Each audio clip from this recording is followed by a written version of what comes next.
Can I help you, sir? Oh, thanks. Thank you very much. That's very nice. Oh. Here you go.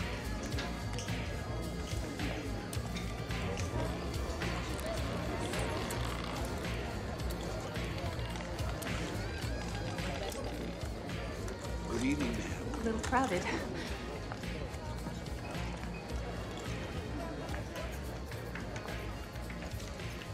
Excuse me. Excuse me. Excuse me. Could you tell me which of these guys is Bruce Wayne? Well, I'm not sure. Thanks, Amy. Yeah. Huh? Oh, certainly. Yeah.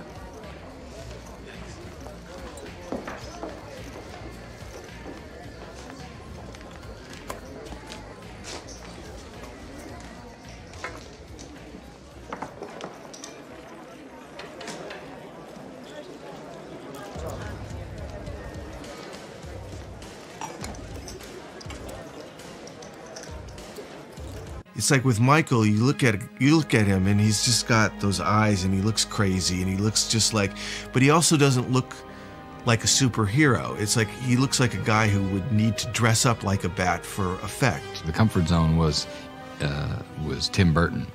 I knew I at least, you know, could put my trust in someone, at least to some degree, you know, even though it was a huge challenge to him and a risk to him too. It doesn't seem like that probably, but it was just a difficult movie to do and a big thing to pull off. When he called me and said, I'm doing Batman and I'd like to do it, had it not been him, I wouldn't have even read the thing.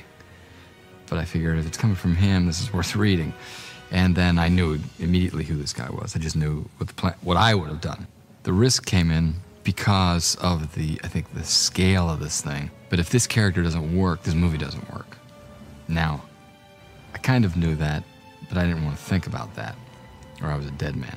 What Michael Keaton captured was the traumatized Bruce Wayne, the neurotic Bruce Wayne, the Bruce Wayne who you could believe could at night put on a suit and go out and fight crime.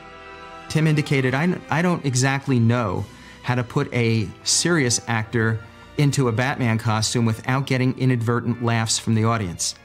He said, but he did know that with Michael Keaton, they could create a portrayal of this driven and consumed Bruce Wayne, and audiences would go, yeah, he could do this, he would do that, and thus the suspension of disbelief.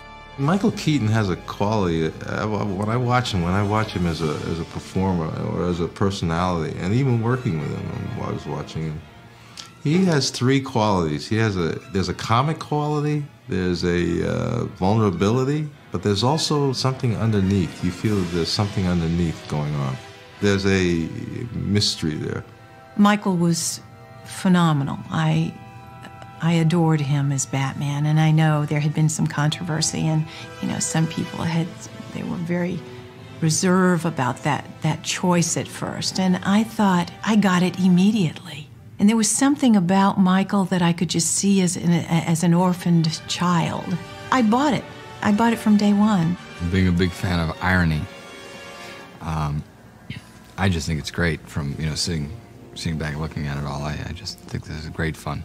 But no real vindication. I mean, it wasn't all that severe, just people saying, except for the hundreds of thousands of people who were protesting in the streets, I guess, you know. And when they hung me in effigy, that was a little, for me, harsh.